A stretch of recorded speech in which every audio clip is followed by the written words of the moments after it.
This tape is generating intense interest. In just 48 hours, it's become the single most talked about story of the entire 2016 election on Facebook, with millions and millions of people discussing it on the social network.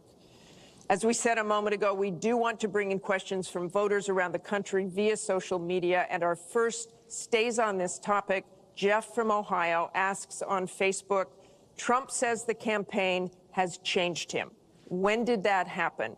So, Mr. Trump, let me add to that. When you walked off that bus at age 59, were you a different man, or did that behavior continue until just recently?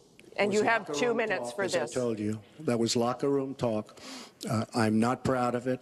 I am a person who has great respect for people, for my family, for the people of this country, and certainly I'm not proud of it.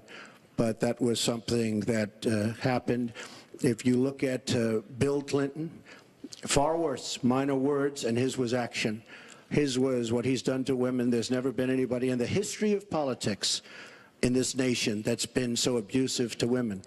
So you can say any way you want to say it, but Bill Clinton was abusive to women. Hillary Clinton attacked those same women and attacked them viciously. 4 of them here tonight. One of the women, who is a wonderful woman, at 12 years old, was raped at 12. Her client, she represented, got him off, and she's seen laughing on 2 separate occasions, laughing at the girl who was raped. Kathy Shelton, that young woman, is here with us tonight. So don't tell me about words. I apologize for those words. But it is things that people say. But what President Clinton did, he was impeached. He lost his license to practice law. He had to pay an $850,000 fine to one of the women, Paula Jones, who's also here tonight. And I will tell you that when Hillary brings up a point like that, and she talks about words that I said 11 years ago, I think it's disgraceful, and I think she should be ashamed of herself, if you want to know the truth. Can we please hold the applause? Secretary Clinton, you have 2 minutes.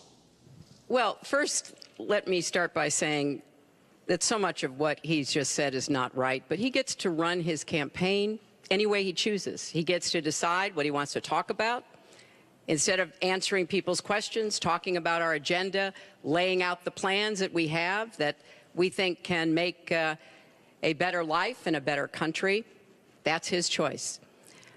When I hear something like that, I am reminded of what my friend Michelle Obama advised us all. When they go low, you go high. And look, if this were just about one video, maybe what he's saying tonight would be understandable. But everyone can draw their own conclusions at this point about whether or not the man in the video or the man on the stage respects women. But he never apologizes for anything to anyone. He never apologized to Mr. and Mrs. Khan, the Gold Star family, whose son, Captain Khan, died in the line of duty in Iraq, and Donald insulted and attacked them for weeks over their religion. He never apologized to the distinguished federal judge who was born in Indiana. But Donald said he couldn't be trusted to be a judge because his parents were, quote, Mexican. He never apologized to the reporter that he mimicked and mocked on national television, and our children were watching. And he never apologized for the racist lie that President Obama was not born in the United States of America. He owes the president an apology, he owes our country an apology, and he needs to take responsibility for his actions and his words.